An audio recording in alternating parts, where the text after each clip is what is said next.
Yeah, so Zsolt and I today visited the Bánffy estate, which is probably 20-25 minutes north of Kolozsvár. This is kind of a famous estate within Transylvania, partly because of the family that lived here. The Bánffys are one of the oldest Hungarian noble families. They go back almost 1,000 years. Their lineage can be traced. Miklós Bánffy, the last Bánffy who lived here, was also the prime minister of Hungary for a period during World War II. After the war, he became kind of famous outside of Europe for a series of novels he wrote, a sort of Bildungsroman trilogy about Transylvania. If you look up the Bánffy Transylvania trilogy, it's a very famous work of literature. But, you know, visiting here at the estate itself, I mean, you can see behind me how damaged the castle walls here are. What's really striking about it is that all of this ruin, all of this decline happened in a relatively short period of time. So the castle itself has been here since the 17th century and was in fine working condition in 1944 when the region was taken over again by Romania. And within only 40 years, it was basically all but completely destroyed. So that's where all of this damage comes from, just a 40-year period. And that was very deliberate on the part of the communist regime. But what's interesting now is that there's sort of a community effort that's been led since the late 1990s to rebuild it.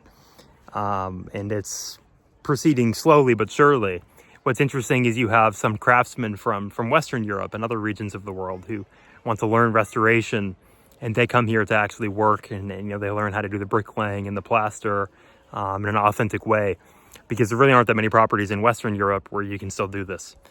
Transylvania is a region where there are some castles that have in a state of disrepair, so they can actually come here and sort of practice, hone their skills, working on them here. So it's inspiring. It's a cool thing to be here and see the community coming together.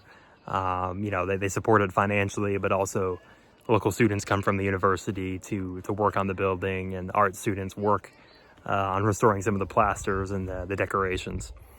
So it's one gets the sense here that there's something very cool going on. So this is called a tulipános láda, or a tulip crate. What's interesting about these, obviously, they're called tulip crates because they have these traditional Transylvanian symbols etched and painted into them. You see tulips all over traditional Transylvanian folk art. And what's interesting about these, Zsolt was telling me that when a couple was getting married, a wife would present it to her husband, her betrothed, as part of her dowry. So not only the crate itself, which would be, obviously it's, you know, very good craftsmanship, it would be valuable around the house, but it would be full of pillows and bedding, the kinds of things that a young married couple might need. This tower here attached to the kitchen is probably the most damaged part of the entire estate.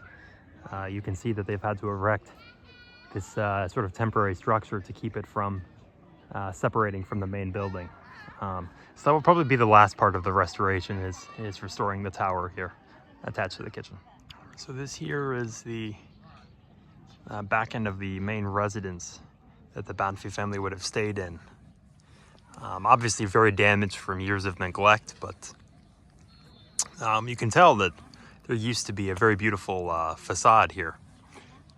So probably in the next 5 years or so, they're going to redo the plaster and finish the restoration work, and it'll be back to its former glory.